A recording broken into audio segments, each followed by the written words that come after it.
জোহার। আমার কাছে আছে পৃথিবীর সবথেকে দুটা দামি স্মার্টফোন। একটা হচ্ছে আইফোনের 16 প্রো ম্যাক্স আর একটা হচ্ছে স্যামসাং এর S25 আলট্রা।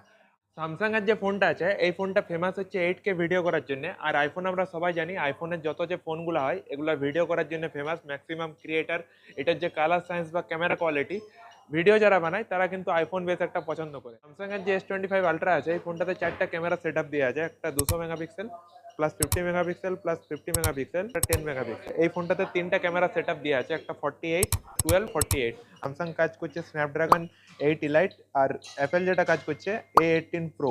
আজকে দেখা যাক দুটার মধ্যে ক্যামেরা যে খুলবো সেটার স্পিডটা কোনটাই বেশি। দুটো একসঙ্গে প্রেস করার চেষ্টা করবো আমরা কোনটাতে জলদি ক্যামেরা খুলছে। একটুকু মনে হলো স্যামসাংটাই ল্যাগ আছে। এরপর দেখা যাক ক্যামেরা কোয়ালিটির ব্যাপারে। অ্যাপেল কিন্তু বেশ অনেকটা ওয়াইড হয়ে যায় 0.5x, আর স্যামসাং সেই জায়গায় 0.6x। এটা ব্লগিং করার ক্ষেত্রে অনেকটা সুবিধা হতে পারে। স্যামসাং একটা জিনিসের জন্য ফেমাস, সেটা হচ্ছে জুমের জন্য। এই যে 5x, 10x, 3x, 1x, 2x, এইটার জন্য কিন্তু স্যামসাং ফেমাস আছে। আর সেই জায়গায় অ্যাপেল কিন্তু 1x, 2x আর 5x ম্যাক্সিমাম জুম করতে পারে। স্যামসাং কিন্তু সেই জায়গায় পুরো 100x পর্যন্ত জুম করতে পারে। 100x-এ যাই পরে সেটা আমরা কিছু দেখতে পাবো না, এটা বাইরে যাই পরেই আউটডোরে কিছু ভালো কোয়ালিটির ছবি বা ভিডিও আসতে পারে 100x জুমে। ভিডিও করার সময় দুটো ফোনে অনেক অনেক সিমিলারিটি আছে। যেমন এখানে যদি যাওয়া যায় সিনেম্যাটিক মোড, যেটা আইফোনে একটা আলাদা করে দেয়। কোনো একটা জিনিসকে যদি আমি ব্যাকগ্রাউন্ড ব্লার চাই সেটা ভিডিও করার ক্ষেত্রে অনেকটা সুবিধা দেয়। প্রমোশন, টাইমলেস, এই ধরনের অপশনগুলো তো আছেই। সিনেম্যাটিক মোড স্যামসাং এর ভিতরেও আছে। এখানে মোর সেকশনে যাওয়ার পর পোর্ট্রেট ভিডিও, এই জিনিসটাকে যদি কেউ অন করে তাহলে হয়তো 1x আর 2x সিনেম্যাটিক মোডের অপশন দেওয়া আছে। স্যামসাং এর একটা এক্সট্রা অ্যাডভান্টেজ আছে 8K 30 fps। অনেক ফোনেই কিন্তু 4K 60 fps, এই যে আইফোনেও যেমন দেখা দিচ্ছে 4K 60 fps, এর থেকে বেশি ভিডিও করা যায় না।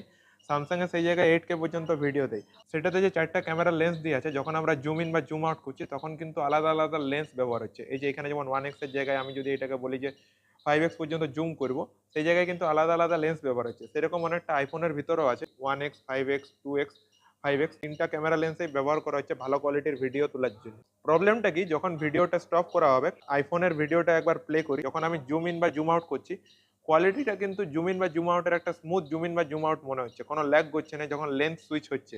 স্যামসাং সেই জায়গায় যদি আমি একটা ভিডিও জুম ইন বা জুম আউট করি, এই যে স্যামসাং এর ফোনটা দেখাবো, সেটাতে একটা মনে হচ্ছে যে হালকা একটা স্লাইট ল্যাগ আছে।